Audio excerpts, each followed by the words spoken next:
I'm a guy that's 24. Each day I build some more. I like the sequels. I'm Rich Boy J.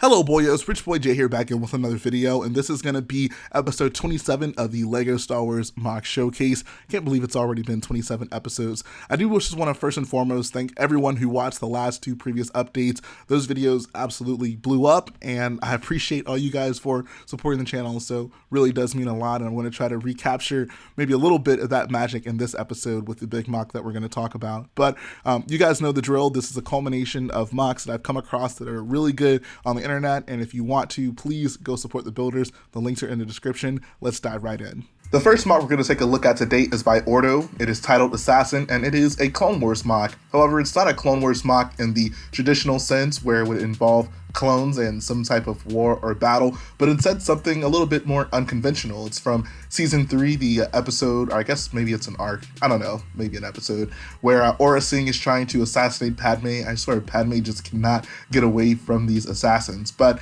you can see we have Aurra Sing posted up in the kind of the ceiling area over to the right side, and of course Ahsoka is coming after her. I think she was actually maybe in like the ventilation shaft or something. But yeah, Ahsoka's going after her at the top right corner of the MOC. Down to the bottom left, you can see we have our group of senators. We got Padme, Bail Organa is next to her, and then there's even that old guy. I don't remember the old guy's name. But I just thought this was a really unique and cool kind of location for a MOC. I've never seen this built in LEGO before, ever. So when I saw it, I was like, oh, okay, like that's a cool concept. That's an unusual location to do. So I'll go ahead and throw that in the MOC showcase. And I think it's a really cool display piece as well. Anyone who's watched the Clone Wars will immediately recognize what's going on here, especially with Aurra Sing being posted up and trying to take a shot at our beloved senator. One of the cool things I like about this MOC is the way the floor is kind of gradually slanting or sloping downward towards the main stage where the senators are. It's kind of hard to tell. You actually kind of have to look a little bit closer. You can see there's just like it's all built out of tiles, but you can see there's like steps that go down towards the area where the senators are. So I don't know, it's not really a difficult detail by any means, but it just makes the MOC look a little bit more interesting. I also think the wall detail is great on this. You know, I'm always trying to incorporate different wall techniques in these videos, and I think this one is definitely no exception. The fact that it's curved, I think, just makes it look cool immediately. But I just love those gray pillars and kind of how they slide into the white parts of the wall. It just looks really good and actually pretty accurate if you compare this with the actual scene that we saw in the cartoon. I feel like I'm still mostly torn on how he has the minifigures positioned, the ones that are sitting specifically. Like, I know people do stuff like this all the time, like to get a little bit more out of the poses for the minifigs, they'll kind of remove the legs from the hip piece, or they'll like pop the arm out of the socket just to give them a greater range of motion. And I totally get it, and I don't fault any builders for it. I'm just not entirely sure how I feel about it. That's actually, I think, a good talking point for the comment section. How do you guys feel when builders do this? Are you a fan of it? Would you rather them just kind of stick with the rather limited range of motion that minifigures already have? Do you not really care? Either way, I feel like when you do things like this, like, you can totally tell what the builder is going for, but I feel like you rarely ever see it implemented in a way that isn't an eyesore, or that doesn't kind of detract your attention from other better places of the MOC. Like, I don't know, it's just hard to seamlessly integrate something like that. But definitely let me know what you guys think about it in the comment section below. One of the other cool things I would say about this MOC is at the bottom of it, it has the two weapons that our hero and villain are using. There's Ahsoka's lightsaber as well as the Aurra Sing blaster kind of going off. So that's just kind of a cool detail there. And all in all, this is a really cool MOC. I would love to see more kind of one-off MOCs like this on some Clone Wars scenes that we maybe don't get a lot of attention to, especially ones like these that maybe aren't necessarily just battle focused, because I feel we see those so often. So one, great job on picking a location that we don't usually see, and two, just overall good job on the MOC, man. The next MOC we're going to take a look at is simply called Mandalorian by NS Brick Designs, and there's a lot to cover in this pretty small MOC. So first thing that drew my attention to it is the actual Mandalorian figure he has. Now obviously Mandalorian TV show is not out, we don't even have proper sets for it yet. Those will be coming on Force Friday, but this MOC seems to, I think, really just grab the essence of the Mandalorian. From what we've seen in it up to this point. I think this MOC does a really good job at just, I don't know, conveying some, like, just the overall tone and feel of what we've seen so far. I like that went out of its way to actually incorporate a lot of detail into the figure. I love the usage of those Harry Potter wands attached to the old, like, musket style shotgun. And I don't know, those just go really well together to make an interesting looking weapon. He of course has his cape, and I feel like that's gonna be one of his more like iconic poses, kind of seeing him from behind with his gun on the back. So I just really like the way that figure looks on this MOC. And there's also some really cool usage of parts here. He uses the top or the bottom side of the turntable piece on the edge of the MOC, which is kind of cool. He even has those claw pieces coming off of them. I also like the stair technique used on the very right hand side. You can see there's it like goes from a tile to the 1x2 piece with the rail on it, and then another tile. So you get steps, but it's not like they don't have the depth of a stud. It's at a half stud, which I think works really well for steps, especially just making steps that look a little bit different compared to steps we usually see in MOCs. So another cool thing, and the wall details I think are really unique. I've never actually seen a builder do this, but there's like the binocular pieces with some 1x1 modified tiles with the clip on top, and they're kind of slanted in there as well. Just a lot of really cool usages of parts here. I of course have to mention the stud shooter trigger pieces on the right hand or the left hand side of the MOC. I've mentioned many times that I usually throw those away, but I've seen so many builders find creative ways to use those, and I think that I'm going to reconsider it the next time I decide to toss those in the trash can, because I've seen some pretty cool creative uses of those pieces. I think the roof section also looks really good. The brown cloth flag piece up top looks really nice. I also really like the kind of satellite apparatus to the top right corner of the MOC, and overall I think this is just a very aesthetically pleasing MOC. And I mean, it's not anything that we've specifically seen, but it just looks good. It's very pleasing to the eye, especially for someone who's super into Lego. So overall, wonderful job on this MOC, man. This next MOC is by someone who has been featured in this build series many times. It's by Darth Bjorn, and it is titled Onboard, the Imperial Super Star Destroyer Resurrector. So I feel like there's a lot to talk about on this MOC. For one, I think the colors are just incredible, right? Like, obviously, when you're building with Star Wars, you end up with a lot of light grays and dark grays, but the red flags, the red kind of costumes for a lot of the characters, I feel really pop, and it just makes this look a lot more interesting than it probably otherwise would. The builder mentioned that this is the first time he incorporated lights into a MOC, and that was really the first thing that drew me towards it. The like hollow table that's sitting in front of the officers, I think looks incredible with the illumination under it. The fact that it's not just like, a simple flat square rectangular table, but instead has some angles to it, as well as some interesting usages of like sloped parts, just makes it look like a really nice and detailed build. And I also think that the hologram pieces on it, which I want to assume is supposed to be a Star Destroyer fleet, granted by the abundance of triangles there, I think just looks absolutely incredible. Like, that is definitely, I think, the main draw to this MOC, and it looks really good. As with most of Darth Bjorn's MOCs, there's just a really good diverse array of minifigs here, just various like parts and pieces used to give us a familiar looking Imperial group of soldiers and personnel, but still have them all look unique in their own right. And I think that's actually really good. Like the usage of the Praetorian Guard pieces, the usage of, I think that's supposed to be Gregor's head on the main guy up front, so like clearly